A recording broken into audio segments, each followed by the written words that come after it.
Today, we're diving into a story out of West Java, Indonesia. It's about a river, but it's also about a plant, a craft, and a crisis that connects them all. And honestly, the river's own name tells you almost everything you need to know. Let's get into it. Okay, so you're looking at the Citaram River watershed. This isn't just any river. It's an absolute lifeline for millions of people. It provides water for drinking, for farming, for industry, you name it. But this vital lifeline? Well, it's in some serious trouble.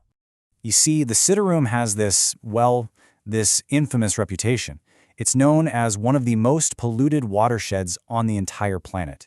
And the really devastating irony here, a massive part of that pollution comes from textile factories, the very industry that once made this region famous, dumping all sorts of hazardous waste from synthetic dyes right into the water. And the most tragic part? The clue is hidden right there in its name. In the local language, Citarum breaks down into sea, which means water, and tarum, the name of the plant that produces natural indigo dye. So the Citarum is literally the Indigo River, which begs the question, how on earth did the Indigo River get so poisoned by the very industry its namesake plant used to define? To really get what happened, we need to rewind the clock, back to a time when natural indigo wasn't a pollutant, but was actually considered a priceless treasure. You know, there's this modern craftsman, Zahir Vedati, and he puts it perfectly. He says the tarum plant wasn't just a dye, it was blue gold. For centuries, this part of the world was the epicenter of a huge global trade in this incredible natural color. Things really took off in the 19th century, especially under Dutch colonial rule. Production just exploded in the 1820s. And by 1830, the Dutch were actually pivoting away from sugar and going all in on indigo. They took over land and forced local labor to mass produce it, turning this local craft into a massive industrial export, shipping blue gold all over the globe. But you've got to understand, indigo wasn't just some product they sold. It was woven deep into the culture. Look at this incredible Geringsing textile. It's a sacred cloth. The deep blues and blacks all come from indigo. This color wasn't just decorative. It was seen as a way to connect the wearer to the divine, often reserved for royalty and warriors. But yeah, this incredible tradition, it was about to hit a wall, a big one, and it came in the form of cheap, easy synthetic dyes. And when you put them side by side, the difference is just, wow. On one hand, you have natural indigo. It's a complicated, slow process, but it's totally biodegradable and packed with ancestral knowledge. On the other hand, you have synthetic dyes. They're fast, they're cheap, they're perfect for factories. It wasn't really a fair fight. Industry switched, choosing speed and profit over tradition and, well, the environment. You can pretty much pinpoint the moment things started to go wrong. 1915. That's when the use of the natural tarum plant just went into a nosedive. The skills started to vanish, the fields were used for other things, and the Indigo River began its slow, toxic transformation. So how completely did this plant disappear? I mean, really disappear? Well, the whole story comes down to one single shocking number. 1.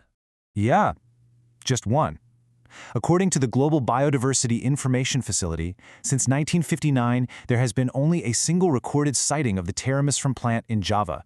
A plant that used to blanket the landscape and fuel the economy, just gone. Pushed to the very edge of extinction in its own homeland. The Indigo River had lost its color, its health, its very identity. Okay, so that sounds pretty bleak, right? But hold on, because the story isn't over. Not by a long shot. Today, a new generation is fighting to bring the tarum plant and the Indigo River itself back from the brink. And this is where people like Zahir Vedati, who we heard from earlier, come in. You've got craftsmen, scientists, and community leaders all working together. They're rediscovering this ancestral knowledge, and their argument is simple. This legacy is just too important to let die. And get this, they're not just relying on old memories. They've got science on their side. This map uses all sorts of environmental data to pinpoint the exact spots where the tarum plant could grow and thrive again. It's basically a scientific roadmap for bringing indigo back. So all this science leads to a really clear 3-step plan. Step 1, use these maps to find the best places to start. Step 2, start planting, and this is cool. It's part of an official, government-backed presidential program to clean up the Citarum. And Step 3, use the plant itself to heal the land. It turns out indigo plants are great cover crops that can actually improve the soil quality and help fix the whole damaged ecosystem. So you see, This is way bigger than just bringing back a pretty color. This is about building a blueprint for a sustainable future. But just when things start looking up, there's another challenge looming on the horizon, a big one. And this is it, climate change. Okay, look at these two maps.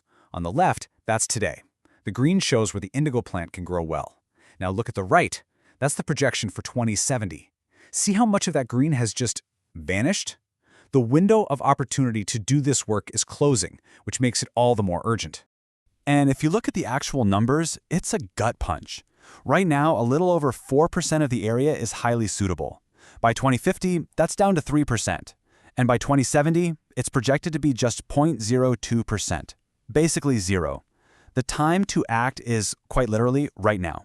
So, after all this, why should we care so much about one plant in one river? Because its comeback is about so much more. It's about ecological restoration, letting nature heal itself. It's about cultural preservation, saving centuries of human knowledge. And it's about creating a truly sustainable economy that values both culture and the environment. The story of the cedar elm really leaves you with a huge question. As we search for a better, cleaner future, do we always need to invent something brand new? Or sometimes, is the answer actually to look back and rediscover the wisdom we left behind? Could the key to a cleaner world be hidden in the living, breathing colors of our own past?